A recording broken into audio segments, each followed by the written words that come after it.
السلام علیکم، امید ہے کہ آپ سب لوگ خیریت سے ہوں گے۔ مغرب کیوں ترقی یافتہ ہے اور ہم کیوں مسائل کا شکار ہیں، یہ سمجھنا بہت زیادہ ضروری ہے۔ پاکستان میں اکثر ہوتا ہے کہ مختلف چیزوں کے حوالے سے انیشیٹو لیے جاتے ہیں، جناب یہ نیا ادارہ بنا دیا، یہ نئی کمیٹی بنا دی، یہ اس سیکٹر کو دیکھے گی، یہ اس سیکٹر کو دیکھے گی، یہ کرکٹ کو دیکھے گی، یہ انویسٹمنٹ کو دیکھے گی، یہ جناب لا اینڈ آرڈر کو دیکھے گی، یہ ہم نے نیا ایک آپریشن شروع کر دیا، اب ملک میں یہ ختم ہو جائے گا، ملک میں وہ بہتر ہو جائے گا۔ کوئی بھی چیز آئسولیشن میں کام نہیں کر سکتی۔ اگر آپ صرف کرکٹ کی مثال لے لیں تو بڑے بڑے آپ کے ٹیلنٹڈ پلیئرز ہیں، لیکن وہ انڈیویجول ٹیلنٹ تب تک کام نہیں آئے گا جب تک ایز اے ٹیم آپ کام نہیں کریں گے، کسی اصول ضابطے کے تحت آپ کام نہیں کریں گے۔ یہ سامنے آپ خبر دیکھیں، یہ جو خبر ہے یہ سوئٹزرلینڈ سے آئی ہے خبر، اور بی بی سی اس کو رپورٹ کر رہا ہے کہ یو کے کی جو سب سے امیر فیملی ہے، غالباً ان کی جو ورتھ ہے، ان کی جو دولت ہے، وہ اتنی زیادہ ہے جتنی پاکستان کے پاس بھی نہیں ہے۔ ہاں جی، اگر یہ چاہیں تو اگلے 2-3 پروگرام جو ہم نے آئی ایم ایف سے اگر لینے ہیں تو وہ یہ سارے فنڈ کر سکتے ہیں اکیلے۔ یہ فیملی بلینز آف پاؤنڈز میں، بلینز آف ڈالرز میں ان کی ورتھ ہے۔ یہ ہندوجا فیملی ہے، یہ برطانیہ کی ریچسٹ فیملی ہے۔ ان کو سزائیں ہوئی ہیں جناب، کدھر سزائیں ہوئی ہیں؟ سوئٹزرلینڈ میں، اس لیے کہ سوئٹزرلینڈ میں ان کا ایک ولا تھا، ہالیڈے ولا آپ کہہ سکتے ہیں، یہ جا کے وہاں پہ رہتے تھے۔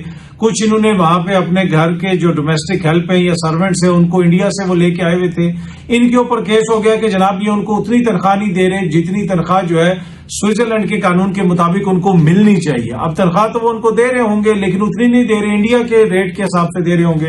وہاں پہ تو ان کو سوئس فرینک جو ہے اس میں انہوں نے پے کرنا تھا، لیکن وہ اس طرح انہوں نے ان کو پے نہیں کیا۔ ان کے اوپر مقدمہ چلا اور ان کو سزا ہوگی۔ جی ہاں جی، ان میں 4 فیملی ممبرز ہیں، ان کو جیل کی سزا ہوئی ہے۔ اس میں 2 جو ایلڈر ہیں ان کی عمر تو 70 سال سے زیادہ ہے۔ اب یہ اس سزا کے خلاف اپیل وغیرہ کریں گے، لیکن یہ وہ نظام ہے جو گارنٹی کرتا ہے کہ آپ کے ملک میں انویسٹمنٹ آئے۔ سمجھنے کی ضرورت ہے۔ آج پوری دنیا جا کے سوئس بینکوں کے اندر اپنا پیسہ کیوں رکھتی ہے؟ یہاں پہ بھی ہمیں بتایا گیا کہ جی پاکستانیوں کے اربوں ڈالر سوئس بینکوں میں پڑے ہوئے۔ کیوں پڑے ہوئے؟ اس لیے کہ ان کو پتا ہے کہ وہاں کی عدالتوں سے انصاف ہوگا، وہاں قانون کی عملداری ہے، وہاں قانون کی حاکمیت ہے، وہاں پہ آئین کے مطابق چیزیں چلیں گی۔ یہ نہیں ہو سکتا آپ کی عدالتیں جو ہیں وہ بالکل بے اثر، یا آپ کی عدالتوں کے کوئی حکم ہی نہ مانے جا رہے ہوں، ملک میں آئین اور قانون کی کوئی صورتحال ہی نہ ہو اور ملک میں انویسٹمنٹ آ جائے گی۔ تو ہندوجا بدرز کا یہ جو کیس ہے یہ ایک ایز اے ایگزامپل آپ دیکھیں، اس طرح کے متعدد کیسز آپ کو مل جائیں گے یورپ بھر میں یا ان ممالک میں جو آسودہ ممالک ہیں۔ وہاں قانون کی حاکمیت ہے، وہاں قانون کی عملداری ہے۔ جب تک رول آف لا نہیں ہوگا، جب تک رول آف لا نہیں ہوگا تب تک ملک میں کچھ بھی بہتر نہیں ہو سکتا۔ میں اپنے ملک کی بات نہیں کر رہا، میں اوور آل دنیا کی بات کر رہا ہوں۔ تو آج جب دنیا میں کوئی بھی بندہ جس کے پاس 4 پیسے اکٹھے ہوتے ہیں وہ جا کے سوئٹزرلینڈ میں اپنا بینک کھلواتا ہے، بینک اکاؤنٹ وہاں پہ پیسے رکھ دیتا ہے، اس لیے کہ ان کو پتا ہے کہ جن اصولوں کے تحت میں نے وہاں پہ پیسے رکھے ہیں ان اصولوں کے اوپر کوئی کمپرومائز نہیں ہوگا۔ یہ نہیں ہوگا کہ جناب میرا پیسہ کوئی چرا لے گا یا کل میرا حکومت سے کوئی مسئلہ ہو جائے تو میرے بینک اکاؤنٹ سیز ہو جائیں گے، وہاں پہ عدالتیں موجود ہیں۔ تو یہ ایک سمجھنے کی ضرورت ہے۔ اگر ہم نے بھی چیزوں کو بہتر کرنا ہے تو پہلی چیز جو ہم نے پاکستان کے اندر کرنی ہے وہ رول آف لا ہے۔ جب تک رول آف لا نہیں ہوگا پاکستان کے اندر بہتری نہیں آ سکتی۔ آپ روز نئے آپریشن کریں، روز نئی کمیٹیاں بنائیں، روز جو مرضی کریں، اس سے آپ کو جو آئسولیشن میں نہیں ہو سکتا۔ اوور آل پورے ملک کے اندر ہر کسی نے یہ فیصلہ کرنا ہے کہ چیزیں آئین اور قانون کے مطابق چلیں گی۔ جو بھی نظام ہو، جب تک وہ اس آئین اور قانون کے مطابق چلتا ہے جو وہاں پہ نظام ہو، جس بھی ملک کا، آپ کسی بھی آسودہ ملک کو دیکھ لیں، میں صرف جمہوریت کی بات نہیں کر رہا، آپ چائنا کو دیکھ لیں، آپ مشرق وسطیٰ کے ممالک کو دیکھ لیں، وہاں پہ کیا قانون کو توڑ سکتے ہیں آپ؟ وہاں پہ اگر آپ قانون توڑیں تو آپ کو پتا ہے کہ جناب پولیس جو ہے فوراً ایکشن لے گی، ادارے فوراً ایکشن لیں گے۔ لیکن پاکستان میں ایشو یہ ہے کہ امیر کے لیے قانون اور ہے، غریب کے لیے قانون اور ہے، سیاسی مخالف کے لیے قانون اور ہے، اپنے حریف کے لیے قانون اور ہے۔ جب تک اس صورتحال کا ہمیں سامنا رہے گا تو یقین کیجئے کبھی بھی بہتری نہیں آ سکتی۔ بہتری ایک ہی صورت میں آئے گی، وہ میں نے آپ کو بتا دی، اور یہ اس کی ایک بہترین مثال ہے۔ اگلی دفعہ جب آپ کو پتا چلے نا اور آپ دیکھیں یا کوئی خبر پڑھیں کہ جی پاکستان کے لوگوں کے اربوں ڈالر سوئس بینکوں میں پڑے ہوئے، تو یہ یاد رکھیے گا کہ وہ جن کے اربوں ڈالر بھی پڑے ہوئے، اگر وہاں پہ وہ قانون کے خلاف کوئی بات کریں گے تو ان کے ساتھ بھی یہ ہوگا جو یو کے کی سب سے امیر فیملی کے ساتھ ہو رہا ہے۔ پر ان کو سیکیورٹی ہے، ان کو بھی یہ پتا ہے کہ جناب قانون کے اندر رہیں گے تو ہمارے ساتھ کوئی زیادتی نہیں ہوگی۔ یہ نہیں ہوگا کہ خام خواہ ہمارے خلاف جھوٹے کیسز، لیب اور یہ اور وہ پہلے بھی میں نے ذکر کیا تھا. کوئی کہہ رہا تھا کہ جناب اگر ایلن مسک جیسے اور اسٹیو جاب جیسے لوگ پاکستان میں ہوتے تو یہ تو نیب کی پیشیاں بھگت رہے ہوتے کہ جناب چاند پہ کس طرح جاؤ گے, یہ تو فراڈ ہے. تو پاکستان کا جو سسٹم ہے وہ انہیرنٹلی اس کے اندر مسائل ہیں جو آپ کو ایکسل کرنا ہی نہیں دیتا کسی بھی فیلڈ کے اندر. آپ پاکستان کے پی ایچ ڈی بندے سے بھی مل لیں تو وہ ایسی مطلب کہ وہ ایک بیریئر کے تحت اندر اس نے کام کیا ہوتا ہے کہ وہ جو مطلب اس کے وہ جسے آپ کہہ سکتے ہیں نا کہ وہ ہورائزن اس کا براڈ نہیں ہوا ہوتا. یہ انفارچونیٹ ہے لیکن حقیقت یہی ہے. پر اینی وے یہ بڑی ایک امپورٹنٹ مثال ہے جو اس وقت ہمیں دیکھنے کی ضرورت ہے اور سمجھنے کی ضرورت ہے. اچھا, کچھ خبریں پاکستان سے بھی ہیں. پاکستان تحریک انصاف کا جو ٹویٹر اکاؤنٹ ہے وہ آپ کو پتا ہے کہ مسلسل حکومت کے خلاف بھی اسٹیبلشمنٹ کے خلاف بھی مسلسل وہ جو ہے کھل کے جناب تنقید بھی کر رہے ہیں. اور روز آپ صبح اٹھو تو جناب وہ کسی نہ کسی کے خلاف انہوں نے ایک ٹویٹ پھڑکائی ہوتی ہے. آج تحریک انصاف کے آفیشیل ٹویٹر ہینڈل سے جناب پی ٹی آئی آفیشیل سے یہ سامنے ٹویٹ ہوئی ہوئی ہے. ان میں 3 صحافیوں کی تصویریں انہوں نے لگائی ہوئی ہیں. انہوں نے کہا قلم اور ضمیر فروش.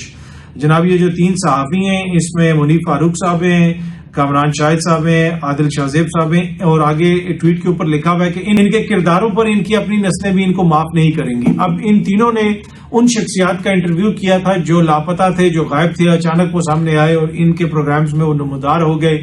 اور اس کے بعد سے جناب شدید قسم کا ان کے اوپر کرٹیسزم ہو رہا ہے کہ انہوں نے جو اغوا برائے انٹرویو کی ایک ٹرم تھی اس میں انہوں نے سہولت کاری کی ہے. ان کا اپنا ایک ورژن ہے, یہ کہتے ہیں کہ ایسی کوئی بات نہیں ہے.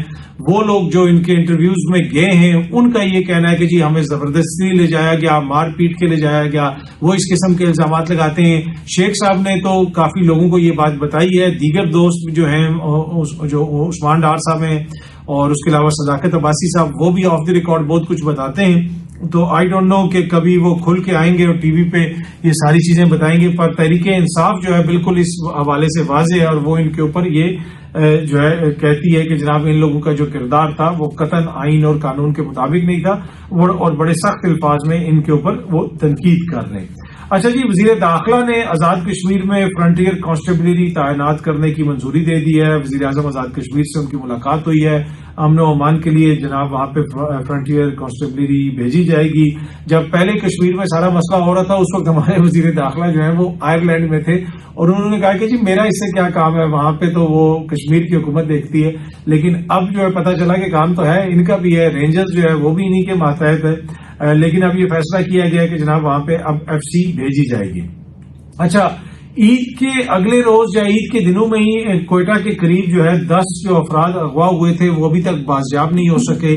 غالباً 14 لوگوں کو اغوا کیا گیا تھا اور بعد میں کچھ لوگوں کا شناختی کارڈ وغیرہ دیکھ کے ان کو چھوڑ دیا گیا تھا اور باقی لوگوں کو نہیں چھوڑا گیا تھا اور ابھی تک وہ بازیاب نہیں ہو سکے. یہ امن و امان کی صورتحال ہے ملک کے اندر. جس طرح میں نے اگین آپ کو کہا کہ آئسولیشن میں کچھ کام نہیں کرے گا جب تک ہر جگہ پہ ہم میک شور کریں گے قانون کی عملداری ہو, ہر صوبے کے اندر ہو, ہر جگہ پہ ہو. یہ نہیں ہو سکتا کہ جناب ایک جگہ پہ ہم ایک ایسی فورس بنا دیں گے کہ وہ صرف غیر ملکیوں کا تحفظ کرے گی. نہیں, جب اپنے ہی محفوظ نہیں تو غیر ملکی کیسے محفوظ ہو سکتے ہیں؟ یہ نہیں ہو سکتا. وہ جس طرح میں اکثر کہتا ہوں وہ لوگ یہ کہتے ہیں کہ جی ہم یہ انویسٹ کر دیں گے, ہم وہ کر دیں گے, اتنا پیسہ ادھر بچا لیں گے, اتنا ادھر بچا لیں گے. وہ ایک میں کتاب پڑھ رہا تھا اور اس میں انہوں نے بڑی اچھی بات کی. انہوں نے کہا کہ غریب ماں باپ کے امیر بچے نہیں ہو سکتے. آپ کی جب تک اپنی سوچ غربت کا شکار ہے آپ کا بچہ کبھی اس سے آگے نہیں نکل سکتا. تو اپنی سوچ کو امیر کریں. وہ ایک بڑی اچھی اس کے حوالے سے بک بھی ہے, رچ ڈیڈی اینڈ پور ڈیڈی, میرے خیال میں ان کا اس بک کا نام ہے, اور ٹاکنگ بک بھی آپ سن بھی سکتے ہیں. پر اینی وے یہ نہیں ہو سکتا کہ آپ پاکستانی محفوظ نہ ہوں, پاکستانیوں کے ساتھ ناانصافیاں ہو رہی ہوں, پاکستانیوں کو انصاف نہ مل رہا ہو, پاکستانیوں پہ جھوٹے مقدمے ہو رہے ہوں, تو یہاں پہ غیر ملکیوں کو جناب ہم تحفظ دے دیں گے, یہاں پہ ٹورسٹ آ جائیں گے. ہم نے خان صاحب کے دور حکومت میں بھی بڑی بات ہوتی رہی کہ بڑے خوبصورت ہمارے پہاڑ ہیں, یہاں پہ ٹورسٹ آئیں گے دیکھیں گے. بھائی مطلب صرف پہاڑ تو نہیں ہے نا, ایک پورا انفراسٹرکچر ہونا چاہیے. اب آپ جو دیگر ممالک ہیں آپ ادھر چلے جائیں, وہاں پہ جو انفراسٹرکچر ہے, وہاں پہ جو سہولتیں ہیں, سوئٹزرلینڈ میں کتنے خوبصورت پہاڑ ہیں اور سوئٹزرلینڈ میں قانون کی عملداری بھی ایسی ہے. تو جس کے پاس پیسہ ہے تو وہ تو سوئٹزرلینڈ جائے گا, جس کے پاس کم پیسہ ہے وہ پھر سوات جائے گا یا آگے پیچھے جائے گا. وہ پاکستانی ہی جاتے ہیں. پر ادھر بھی جو ہم نے صورتحال دیکھی ایک جو سیاح کے ساتھ ہوا, اب اگر قانون کی عملداری ہوتی تو یہ واقعہ کبھی بھی پیش نہ آتا. پولیس کے وہ حوالے ہو گیا تھا، پولیس اپنا کام پورا کرتی، اس کے خلاف اگر تحقیقات میں کوئی چیز سامنے آ جاتی تو پاکستان کے آئین اور قانون کے مطابق اس کو سزا مل جاتی اس بندے کو. لیکن جس طرح کا کیا گیا، اب پوری دنیا اس کو دیکھ رہی ہے، تو اس کے بعد کیا سوات میں کوئی ٹورسٹ جائے گا؟ ایون پاکستان سے ہی کیا کوئی بندہ سوات گھومنے جائے گا؟ تو یہ بڑا انفارچونیٹ کیس ہے، بڑا بدقسمتی ہے، اس کے اوپر بڑی آوازیں اٹھائی جا رہی ہیں، علماء کرام بھی اب بات کر رہے ہیں. لیکن مین چیز وہی ہے کہ جب تک ملک کے اندر قانون کی عملداری نہیں ہوگی تو اس طرح کے واقعات بھی ہوتے رہیں گے، اور دیگر جو پاکستان کے اندر معاملات ہیں وہ بھی اس طرح چلتے رہیں گے. اب یہ جو خبر یہ آ رہی ہے کہ جو یہ سامنے ایکسپریس نیوز بھی اس کو رپورٹ کر رہا ہے کہ ملزم نے توہین مذہب سے انکار کیا تھا، تھانے لے جانا ایک غلطی تھی، اس کو کسی اور جگہ پہ لے جانا چاہیے تھا، تھانے لے جا کے غلطی کی، پھر وہاں پہ وہ ہجوم نے جناب اس کو پکڑ لیا، اور اس کے حوالے سے اب یہ بھی بتایا جا رہا ہے کہ 7 جو ملزمان ہیں ان کو گرفتار کر لیا گیا، اور بڑے لوگ آ کے خود سوشل میڈیا پہ ویڈیوز بنوا رہے ہیں کہ جناب اس میں میرا یہ کردار تھا. تمام لوگ بالکل سامنے نظر آ رہے ہیں. کیا اس کیس کا کوئی فیصلہ ہوگا؟ میں آپ سے دوبارہ عرض کر رہا ہوں کہ سیالکوٹ میں بھی اس طرح کا ایک واقعہ پیش آیا. پہلے تو 2 بھائیوں کے ساتھ واقعہ پیش آیا تھا کچھ برس قبل، آپ کو یاد ہوگا. اس کے بعد ایک سری لنکن شہری کے ساتھ واقعہ پیش آیا. اس کا کیا نتیجہ نکلا؟ دیکھیں، کوئی بھی چیز آئسولیشن میں نہیں ہو سکتی کہ جناب اس واقعے میں جو لوگ ملوث ہیں ان کو ہم کیفر کردار تک پہنچائیں گے، نشان عبرت بنا دیں گے. کوئی فرق نہیں پڑے گا جب تک ان ٹوٹیلٹی جو ہے ملک کے اندر آئین اور قانون کی حکمرانی نہیں ہوگی، آئین اور قانون کی حاکمیت نہیں ہوگی، جب تک اس کے مطابق چیزیں نہیں چلیں گی ملک کے اندر، تب تک کبھی بھی صورتحال بہتر نہیں ہو سکتی. ایک واقعے کے آپ ملزمان کو پکڑیں گے، ایک آئسولیشن میں آپ یوٹوپیا نہیں کریٹ کر سکتے، ایک آئسولیشن کے اندر آپ آئین اور قانون کی عملداری نہیں کریٹ کر سکتے. یہ پورے ملک کے اندر کرنا ہے ہم نے، اور اس میں ہم سب کا کردار ہے. ایز اے شہری ہم نے اپنا کردار ادا کرنا ہے، ایز اے حکومت نے اپنا کردار ادا کرنا ہے، قانون نافذ کرنے والے جو ادارے ہیں ان کا اپنا کردار ہے، عدلیہ کا اپنا کردار ہے. تو اگر ہم نے کچھ سیکھنا ہے کہ ہم نے ترقی کس طرح کرنی ہے، ہم نے چیزوں کو کس طرح بہتر کرنا ہے اپنے ملک میں، تو ہم مغرب سے سیکھیں، ان ممالک سے سیکھیں. اس لیے کہ اس میں کوئی راکٹ سائنس نہیں ہے، ہمارے سامنے چیزیں موجود ہیں، ہم سامنے دیکھ سکتے ہیں. اور شروع میں جو میں نے آپ کو خبر بتائی کہ برطانیہ کی سب سے امیر فیملی نوکروں کو تنخواہ مناسب نہیں دی، قانون کے مطابق نہیں دی، 4 سال قید کی سزا ہو گئی سوئٹزرلینڈ میں. تو اب دوبارہ اگر کوئی آپ سے یہ پوچھ رہا کہ جی لوگ پیسہ نکال کے سوئٹزرلینڈ میں کیوں رکھتے ہیں، بھائی اس لیے رکھتے ہیں. جی لوگ دبئی میں کیوں چلے جاتے ہیں، بھائی اس لیے جاتے ہیں دبئی میں، اس لیے انویسٹ کرتے ہیں پاکستانی بھی دبئی میں. جب تک ملک کے اندر قانون کی حکمرانی نہیں ہوگی، جب تک ملک کے اندر نظام بہتر نہیں ہوگا، پیسہ اسی طرح چلتا رہے گا. آپ افریقی ممالک کو دیکھ لیں، وہاں سے بھی پیسہ اس طرح نکلتا ہے، تھرڈ ورلڈ سے پیسہ اسی طرح نکلتا ہے. اور اس کی بنیادی وجہ کیا ہے؟ بنیادی وجہ وہی ہے جو میں نے آپ سے شیئر کر دی. بہت جلدی آپ سب دوستوں سے دوبارہ ملاقات ہوگی. Thank you very much.